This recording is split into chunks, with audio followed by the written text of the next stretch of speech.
మార్కెట్‌లో ఎక్కువ gap up అనేది జరుగుతూ ఉంటాయి. గ్యాప్ డౌన్ అనేది జరుగుతూ ఉంటాయి. ఎనీహౌ మనకి గ్యాప్ అప్ జరిగినప్పుడు ఎటువంటి సిట్యుయేషన్స్ మనం ఎక్స్‌పీరియన్స్ చేస్తాం అనేది చూస్తే, ఇక్కడ చూడండి ఫర్ ఎగ్జాంపుల్ మార్కెట్ అనేది ఈ ప్రైస్ దగ్గర ట్రేడ్ అవుతుంది. ఫర్ ఎగ్జాంపుల్ రూ. 100 అనుకుందాం. ఇక్కడ నుంచి సడన్‌గా గ్యాప్ అప్ అయింది. గ్యాప్ అప్ అయినప్పుడు మనకి ఒక్కొక్కసారి ఏంటంటే ఇక్కడ నుంచి కూడా స్ట్రాంగ్ సెల్ ఆఫ్ అనేది రావటం, మళ్ళీ గ్యాప్‌ని ఫిల్ చేయడం జరుగుతుంది కదా! ఒక్కొక్కసారి జరుగుతుంది.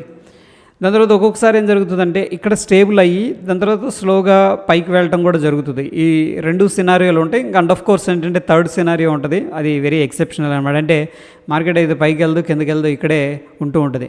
బట్ ఇది రేర్గా జరుగుతుంది. లైక్ 10%, 20% గ్యాప్ అప్ అయిందంటే ఎయిదర్ గ్యాప్ ఫిల్ అన్నా జరుగుతుంది. అంటే కిందకు వచ్చేసి ఏదైతే గ్యాప్ అప్ అయిందో దాన్ని ఫిల్ చేస్తుంది. లేదంటే అక్కడ స్టేబుల్ అయిపోయి అంటే ఆ యొక్క గ్యాప్ని రెస్పెక్ట్ చేస్తుంది అనమాట. అక్కడ నుంచి కూడా స్ట్రాంగ్గా మళ్ళీ పైకి వెళ్తుంది. దాని తర్వాత కొన్ని రోజులకి మేబీ కొన్ని వీక్స్ డేస్ తర్వాత ఏంటంటే మళ్ళీ వచ్చేసరికి ఈ యొక్క గ్యాప్ దగ్గర సేమ్ సపోర్ట్ అనేది తీసుకోవడం జరుగుతుంది. ఓకే, సో అయితే గ్యాప్ అప్ అయింది. ఫర్ ఎగ్జాంపుల్ ఇక్కడ ఉండాల్సింది ఓవర్ నైట్, దీన్ని మనం ఏమనుకుందాం, సింపుల్గా స్పాట్ అనుకుందాం. ఓవర్ నైట్ క్లోజింగ్ ప్రైస్ ఇది. దాని తర్వాత గ్యాప్ అప్ అయిన తర్వాత మనం ఏమో అబ్జర్వ్ చేయాలంటే ఇక్కడ క్యాండిల్ స్టిక్స్ మీద ఫోకస్ చేయండి. That is very important. ఇక్కడ క్యాండిల్ స్టిక్ ఏంటంటే చాలా ఇన్ఫర్మేషన్ ఇస్తుంది. మీకు ఎగ్జాంపుల్ కూడా చూపిస్తాను అండ్ నా ఫేవరెట్ సెటప్ కూడా ఉంది, షేర్ చేస్తాను. ఇక్కడ చూడండి, ఇది వచ్చేసరికి కంప్లీట్గా గ్రీన్ క్యాండిల్ అనుకుందాం. గ్రీన్ క్యాండిల్ మీనింగ్ ఏంటంటే ఇక్కడ పెద్దగా సెల్లర్స్ అనేవాళ్ళు లేరు అని చెప్పేసి అర్థమవుతుంది మనకి. ఒకవేళ సెల్లర్స్ మార్కెట్లో ఉన్నారు అంటే దీన్ని మనం ఏమంటామంటే సెల్ ఆన్ రైజ్ అనమాట. డెఫినెట్గా ఎవరైతే మార్కెట్లో మంచి ప్రైస్ వస్తుందో అప్పుడు సెల్ చేద్దామా అని వెయిట్ చేసేవాళ్ళని మనం ఏంటంటే సెల్ ఆన్ రైజ్ పార్టిసిపెంట్స్ అంటాం. బట్ ఈ కేసులో సెల్ ఆన్ రైజ్ జరిగినట్టయితే ఈ క్యాండిల్ ఏమవుతుందంటే రెడ్గా టర్న్ అయిపోతుంది అనమాట. బట్ ఈ కేసులో అవ్వలేదు కాబట్టి ఆబ్వియస్గా మనకి ఏంటంటే థాట్ ప్రాసెస్ ఇక్కడ మనం అనుకోవాలి, ఇక్కడ పెద్దగా సెల్లింగ్ ప్రెషర్ అనేది లేదు అని చెప్పేసి. బట్ అగైన్ ఎంట్రీ కోసం ఏంటంటే జనరల్గా మనం 15 మినిట్స్ ప్రిఫర్ చేస్తాం, లేదు అంటే కూడా 5 మినిట్స్ క్యాండిల్ అనేది కూడా ప్రిఫర్ చేస్తాం. బట్ ఒక్కొక్కసారి ఏంటంటే 15 minutes candle very large candle వచ్చేస్తుంది. ఇంత క్యాండిల్ మనం ఎంట్రీ తీసుకోవడం అనేది రిస్క్ ఉంటుంది. దాని తర్వాత మళ్ళీ మార్కెట్ అనేది కూల్ ఆఫ్ అయ్యి చిన్నగా రివర్స్ తీసుకునే సందర్భాలు కూడా ఉంటాయి. ఓకే, దానికోసం ఏంటంటే 5 మినిట్స్ టైం ఫ్రేమ్ కూడా మనం ఏంటి ట్రాక్ అనేది చేసుకోవచ్చు. సో ఎప్పుడైతే మార్కెట్ గ్యాప్ అప్ అయిందో మనకి ఒకవేళ ఇన్సైడ్ క్యాండిల్ ఫార్మేషన్ కనిపించింది అనుకోండి. ఇన్సైడ్ క్యాండిల్ అంటే ఫర్ ఎగ్జాంపుల్ ఇది ఒక క్యాండిల్ వచ్చింది, స్మాల్ క్యాండిల్ ఫార్మేషన్స్ జరిగినాయి అనుకోండి, ఎంట్రీ ఈ పాయింట్ దగ్గర మనం తీసుకోవచ్చు. ఓకే, ఎందుకంటే ఇది strong volatile candle, first 5 minutes candle కాబట్టి వోలటైల్గా ఉంటుంది. అండ్ వోలటైలిటీ అనేది ఇక్కడ కాంట్రాక్షన్ జరిగింది అంటే వోలటైలిటీ కూల్ అయిందనమాట. దాని తర్వాత మళ్ళీ మార్కెట్ పార్టిసిపెంట్స్ ఇదే డైరెక్షన్లో కానీ పార్టిసిపేట్ చేశారు అండ్ మార్కెట్ కిందకి రావట్లేదు, అట్లీస్ట్ లోన్ కూడా బ్రేక్ చేసే ప్రయత్నం చేయలేదు అంటే ఆబ్వియస్గా బుల్స్ అనేవాళ్ళు మార్కెట్ని కంట్రోల్ తీసుకున్నారని చెప్పేసి అర్థం. ఒకవేళ ఎవరైనా సరే ఓవర్ నైట్ సెల్ చేసి పెట్టారనుకోండి, ఫర్ ఎగ్జాంపుల్ అనుకుందాం, వాళ్ళు ఏం చేస్తారంటే ఇంకేంది దీంట్లో ప్రెషర్ ఏం కనిపించట్లేదు, సెల్లింగ్ ప్రెషరు అండ్ ఇక్కడ క్యాండిల్స్ కూడా చిన్న చిన్న డోజెస్ ఫార్మేషన్ జరుగుతున్నాయని వెయిట్ చేస్తుంటారు. ఎప్పుడైతే ఈ యొక్క బ్రేక్అవుట్ జరుగుతుందో వీళ్ళు ఎవరైతే సెల్ చేసి పెట్టారో వాళ్ళు కూడా ఏంటంటే షార్ట్ కవరింగ్ అనేది చేసే అవకాశం ఉంది. దీన్ని ఎస్సీ అంటాం మనం.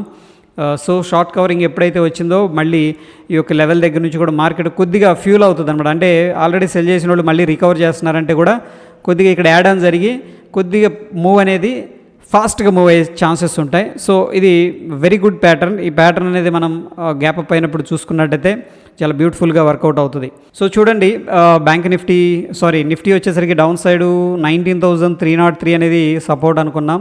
అదేవిధంగా 19,462 అనేది దాటితే మనం ఏంటంటే లాంగ్ అనేది ప్లాన్ చేసుకోవచ్చు. అండ్ అఫ్ కోర్స్ మనకి నిఫ్టీ కూడా ఇక్కడ లాంగ్ సైడ్ అనేది సజెస్ట్ చేస్తూ ఉంది. ఓకే, అండ్ ఇంపార్టెంట్ లెవెల్ మనం వాచ్ చేయాల్సింది ఏంటంటే 19,462.45 సేమ్ లెవెల్ అనేది ఈరోజు ఏం జరిగిందంటే 5 మినిట్స్ టైం ఫ్రేమ్ మనం కన్వర్ట్ చేసుకుంటే హ్యూజ్ గ్యాప్ అప్ అయింది. ఆబ్వియస్గా దీన్ని మనం ఏమంటామంటే గ్యాప్ అప్ అంటాం, రైట్? సో ఎందుకంటే మనకి స్ట్రాంగ్ డ్రాప్ వచ్చింది, ఆబ్వియస్గా గ్యాప్ అప్ అయింది. గ్యాప్ అప్ అయిన తర్వాత ఈ యొక్క మూవ్ ఏదైతే ఉందో ఇది బేర్ ట్రాప్ జరిగింది. ఓవర్ నైట్ పొజిషన్స్ అందుకే నేను తీసుకోవద్దని చెప్తుంది, ఎందుకంటే మార్కెట్ బిగ్గర్ పిక్చర్లో అప్ ట్రెండ్లో నడుస్తుంది. ఇది బేర్ ట్రాప్. చాలామంది ఓవర్ నైట్ పొజిషన్స్ ఏం చేసి ఉంటారంటే మేబీ కాల్స్ సెల్ చేసి ఉంటారు ఒకవేళ సెల్లర్ అయితే, ఒకవేళ ఆప్షన్ బయర్ అయితే పుట్స్ అనేది బై చేసి ఉంటారు కదా. సో ఓవర్ నైట్ గురించి మనం మాట్లాడుతున్నాం. ఆబ్వియస్గా ఈ మూవ్ చూసిన తర్వాత రేపు ఏదైనా కొద్ది కిందకి వెళ్తే మనకి పుట్లో ప్రాఫిట్ వస్తుందని, లేకపోతే కాల్ సెల్ చేశారు కాబట్టి ఆ ప్రీమియమ్స్ డికే అయితే దాంట్లో కూడా ప్రాఫిట్ వస్తుందని చెప్పి చాలామంది బై చేసి ఉండొచ్చు. Okay, by and cell. But market ఏమైందంటే బిగ్గర్ పిక్చర్ని రెస్పెక్ట్ చేస్తూ డైరెక్ట్ గ్యాప్ అప్ అనేది అయింది. ఇక్కడ స్ట్రాంగ్ గ్యాప్ అప్ ఇది వచ్చేసరికి. దాని తర్వాత మార్కెట్ స్టేబుల్ అవుతుందా లేదా అనేది మనం ఇక్కడ చూసుకున్నట్లయితే క్లియర్గా 5 మినిట్స్ క్యాండిల్ మనకి ఏంటంటే గ్రీన్ కలర్లో ఉంది. అండ్ ఆఫ్ కోర్స్ ఏంటంటే తోక ఉంది కిందకి. అంటే మార్కెట్ ఏం చేసిందంటే గ్యాప్ అప్ అయిన తర్వాత ఈ యొక్క ఓపెన్ ప్రైస్ ఏంటంటే ప్రీవియస్గా మనకున్న రెసిస్టెన్స్ లెవెల్ ఏంటి 19,462 అనమాట. ఈ లెవెల్ దాటి పైకి వెళ్ళాడు. వచ్చి ఏం చేశాడంటే మళ్ళీ ఒకసారి టెస్ట్ చేసుకున్నాడు. టెస్ట్ చేసినప్పుడు ఏంటంటే మనకి సిఐపి కాన్సెప్ట్ అనేది వర్కౌట్ అవుతుంది అనమాట. అంటే చేంజ్ ఇన్ పొలారిటీ అంటాం. ప్రీవియస్గా ఏదైతే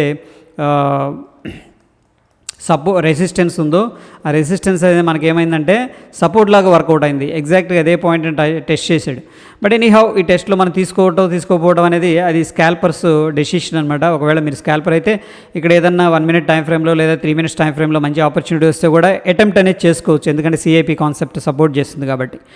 అండ్ నెక్స్ట్ మనం ఇక్కడ చూసుకున్నట్లయితే ఈ యొక్క 5 మినిట్స్ క్యాండిల్ ఏదైతే ఉందో చూడండి, ఈ యొక్క 5 మినిట్స్ క్యాండిల్ లోపల దగ్గర 2.5 క్యాండిల్ అనేది ఉందన్నమాట. అంటే 15-12 మినిట్స్ అనేది స్పెండ్ చేసి మార్కెట్ ఏమన్నా వీక్ క్యాండిల్ ఫార్మేషన్ చేసి అట్లీస్ట్ కిందకి రావడానికి ప్రయత్నించిందా? ఇక్కడ లేదు. ఈ యొక్క క్యాండిల్ లోపల 1-2 క్యాండిల్స్ ఉన్నాయి. అండ్ ఆఫ్ కోర్స్ మూడోది కూడా ఉంది, పర్ఫెక్ట్గా టచ్ చేసింది హైని. దాని తర్వాత ఏం జరిగిందంటే దీన్ని మనం ఏమంటామంటే ఇన్సైడ్ క్యాండిల్ అంటాం. ఇక్కడ ఏం జరిగింది, గ్యాప్ అప్ అయింది. దాని తర్వాత మనకి గ్యాప్ స్టేబుల్ అయింది. That is very important. Gap up ప్రతిసారి అవుతాయి. స్టేబుల్ అయిందా లేదా అనేది మనకి ఈ యొక్క ఇన్ఫర్మేషన్ క్యాండిల్స్టిక్స్ ద్వారా రీడ్ చేసే అవకాశం ఉంటుంది. ఈ యొక్క క్యాండిల్ ఆబ్వియస్గా గ్రీన్ క్యాండిల్. దాని తర్వాత మనకి ఏంటంటే మొమెంటమ్ స్లో అయిపోయింది. దాని తర్వాత అగైన్ చూడండి ఇక్కడ బ్రేక్అవుట్ అయింది. బ్రేక్అవుట్ అవ్వటంతోనే మనకి ఇమీడియట్గా షార్ట్ కవరింగ్ ఎవరైతే చేశారో వాళ్ళు షార్ట్ కవరింగ్ చేశారు. ఈ యొక్క క్యాండిల్ చూడండి. ఓకే, దాని తర్వాత వెరీ బిగ్ క్యాండిల్ అనేది రావడం జరిగింది. వెరీ బిగ్ క్యాండిల్ వచ్చింది. అండ్ ఆఫ్ కోర్స్ ఏంటంటే మనం ఇక్కడ రెసిస్టెన్స్ ఏదైతే డ్రా చేసుకున్నామో 19,523 ఈ యొక్క పర్టికులర్ లెవెల్ దగ్గర మనం అబ్జర్వ్ చేసుకున్నట్టయితే based on the price action మనకి ఎటువంటి సెల్లింగ్ ప్రెషర్ అనేది లేదనమాట. సో ఇక్కడ మనం ఎటువంటి యాక్టివిటీ అనేది తీసుకోం, ఎందుకంటే ఇక్కడ ఏం లేదు, డైరెక్ట్గా వచ్చింది. వెరీ బిగ్ మొగరుబోజు క్యాండిల్ ఫార్మేషన్ జరిగింది ఇక్కడ. ఓకే, సో దాని తర్వాత మార్కెట్ అనేది ర్యాలీ అవ్వడం జరిగింది. బ్రేక్అవుట్ దగ్గర నుంచి కూడా మనకి ఏంటంటే 60-70 పాయింట్స్ అనేది రావడం జరిగింది.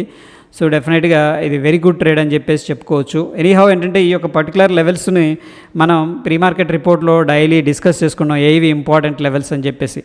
సో ఒకవేళ మనం ఈ యాక్టివ్గా ఉంటే కనుక ఈ యొక్క లెవెల్ అనేది బ్రేక్అవుట్ దగ్గర ఎంట్రీ తీసుకొని అండ్ ఇనిషియల్గా స్టాప్ లాస్ ఏంటంటే ఈ యొక్క పర్టికులర్ లో అనేది స్టాప్ లాస్ పెట్టుకోవాల్సిందే. ఎందుకు మన స్టాప్ లాస్ అనేది మెయింటైన్ చేసుకోవాలంటే ఒక్కొక్కసారి పుల్ బ్యాక్ వచ్చేసి రివర్స్ కూడా తీసుకుంటుంది అనమాట, వెరీ రేర్గా. అందుకని మనం ఏంటంటే ముఖ్యంగా స్టాప్ లాస్ అనేది కూడా పెట్టుకోవాలి. అండ్ అవసరమైతే ఇనీషియల్గా ఈ కింద కూడా పెట్టుకోవచ్చు, ఎందుకంటే ఫస్ట్ 5 మినిట్స్ 10 మినిట్స్ 20 మినిట్స్ ఏంటంటే వొలటైలిటీ ఉంటుంది. సో ఒక్కొక్కసారి విక్స్ ఇలా వచ్చేసి పైకి వెళ్తుంది, దానికి కొద్దిగా రూమ్ కూడా ఇవ్వాలి. అట్లీస్ట్ బ్రేక్అవుట్ అయిన క్యాండిల్ కిందే మనం పెట్టకుండా ఇమీడియట్గా ఇనీషియల్గా ఏంటంటే కొద్దిగా రూమ్ అనేది ఇవ్వగలగాలి. దాని తర్వాత ఏంటంటే మనం వన్స్ ప్రాఫిట్లో ఉన్నప్పుడు మన యొక్క స్టాప్ లాస్ అనేది ట్రైల్ చేసుకుంటూ వెళ్ళొచ్చు. Okay, so that is all about ఏంటంటే సింపుల్ గ్యాప్ అప్ అయిన తర్వాత మార్కెట్ని ఎంట్రీ తీసుకునే విధానం. And this is my favourite setup అనమాట. నేను ఎక్కువగా ఈ యొక్క క్యాండిల్ స్టిక్ బ్రేక్అవుట్ జరిగినప్పుడు ఏంటంటే ఇన్సైడ్ క్యాండిల్ బ్రేక్అవుట్ డెఫినెట్గా దాంట్లో పార్టిసిపేట్ చేస్తూ ఉంటాను. ఓకే, హోప్ ఈ వీడియో హెల్ప్ చేసిందని చెప్పేసి నేను అనుకుంటున్నాను. వీడియో నచ్చితే లైక్ చేయండి, షేర్ చేయండి. మరిన్ని అప్డేట్స్ కోసం మన ఛానల్ తప్పకుండా సబ్స్క్రైబ్ చేసుకోండి ఫ్రెండ్స్. ధన్యవాదాలు.